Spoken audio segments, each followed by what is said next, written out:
खिचडीचं साहित्य बघूया. हे आहे टमाटे घेतले आहे आपण, कांदा, लसूण एकत्रच, बटाटे, शेंगदाणे, हे तेजपत्ता घेतला आहे एक आणि कढीपत्ता, कोथिंबीर, अद्रक किसून घेतलेला अद्रक. प्रथम आपण तेल गरम करायला ठेवले आहे. आता 3 पळ्या तेल टाकले आहे आणि आता मोहरी टाकूया, राई तुम्ही काय म्हणतात ते,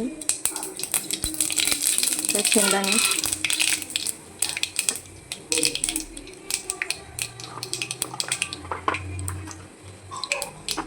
जिरं टाकूया आपण,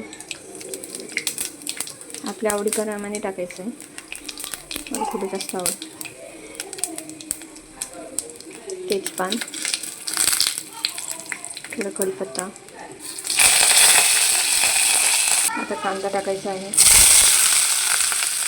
कांदा असा लाल होऊ द्यायचा आहे थोडा, कांद्याचा रंग असं थोडं पिंक आणि थोडं ट्रान्सपरन्सी आली कांद्याला किंवा बाकीचं साहित्य टाकायचं आहे. आता किसून घेतलेला अद्रक टाकतो. आता टमाटर टाकायचं आहे.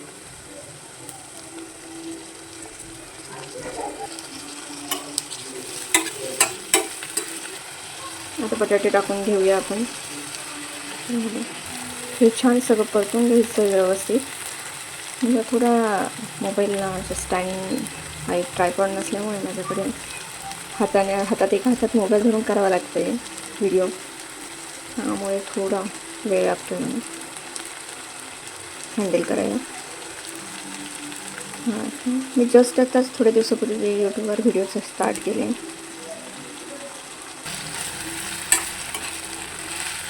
आता हळद टाकायची आपल्याला, लाल तिखट आणि आपला थोडा घरचा मसाला, काळा मसाला आपण बनवतो तो टाकू शकता तुम्ही तुमच्या आवडीप्रमाणे. आता तिखट, तुम्हाला तिखट जास्त आवडत असेल तर तुम्ही तिखट जास्त टाकू शकता. आता आमच्या इथे कमी तिखट खातात म्हणून मी कमी तिखट टाकतो. हे सर्व मस्त परतून घ्यायचं आहे. मसाला सगळ्या साहित्याला लागला पाहिजे व्यवस्थित, परतून घ्यायचं. छान असा मसाला परतून घेतला आहे मी. आता आपण त्यात मी धुवून घेतलेले तांदूळ आणि डाळ टाकूया.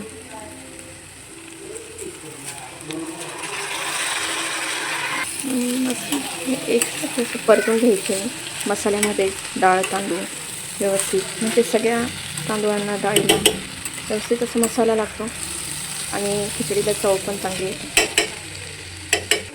आता मीठ टाकून घ्यायचं आपल्या अंदाजे, जेवढं लागेल आपल्या खिचडीसाठी तेवढं. खिचडीमध्ये पाणी टाकून घ्यायचं आपल्याला.